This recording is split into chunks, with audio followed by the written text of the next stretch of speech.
Bonjour Eric. Bonjour Yves. Alors, vous êtes Eric Cosra, tout le monde vous connaît. Quels ont été les principaux faits marquants pour le groupe Perial depuis le début de l'année?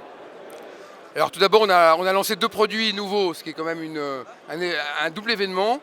D'abord notre SCI Perial Eurocarbone à destination des compagnies d'assurance vie et qui va être référencé dans tous les grands contrats d'assurance vie de la place et qui est une SCI qui est investie dans le bureau, dans les grandes métropoles européennes et qui est la première SCI bas carbone du marché. Donc on va au-delà de PFO2 avec un engagement qui est de décarboner l'ensemble du patrimoine de cette nouvelle SCI.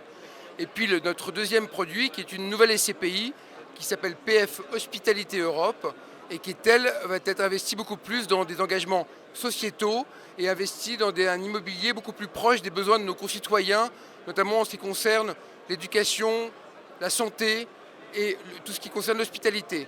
Et ça a été le grand déclic après les 2 années de Covid où on a voulu investir dans un immobilier qui est un peu plus proche des préoccupations de nos concitoyens et notamment des personnes les plus fragiles. Merci beaucoup. Alors Perial justement est un des pionniers en matière de gestion ISR immobilier. Est-ce que vous pouvez nous rappeler, nous représenter votre stratégie en la matière? Alors notre objectif, c'est que l'ensemble des fonds gérés par Perial soient labellisés ISR. Pour l'instant, nous en avons 2 qui sont PFO2 et Perial Eurocarbone.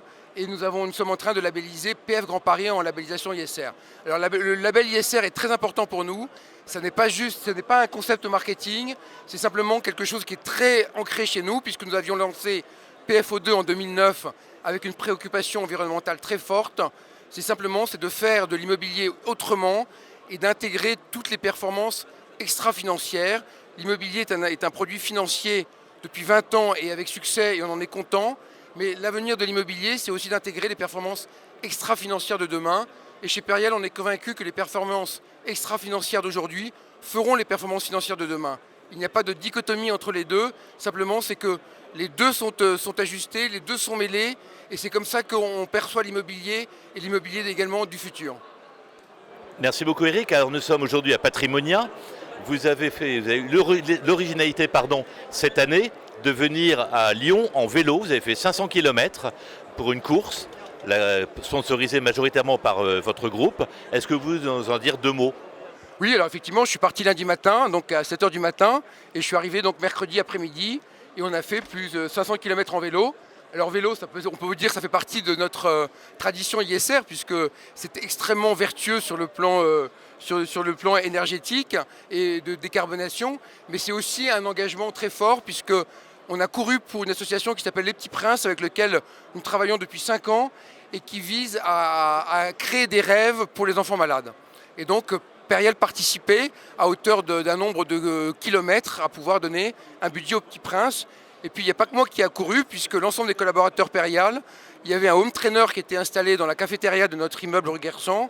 Et donc l'ensemble des collaborateurs Perial ont également fait plus de 300 km et donc ont participé également à ce challenge et qui permet également de pouvoir aider cette merveilleuse association. Et puis c'est notre première version et on espère que la deuxième version l'année prochaine, il y aura beaucoup plus de monde et on recrute donc des cyclistes pour pouvoir faire Paris-Lyon l'année prochaine pour ce salon patrimonien. Écoutez, bravo pour votre énergie et donc très bon salon Eric et à bientôt. Merci Yves.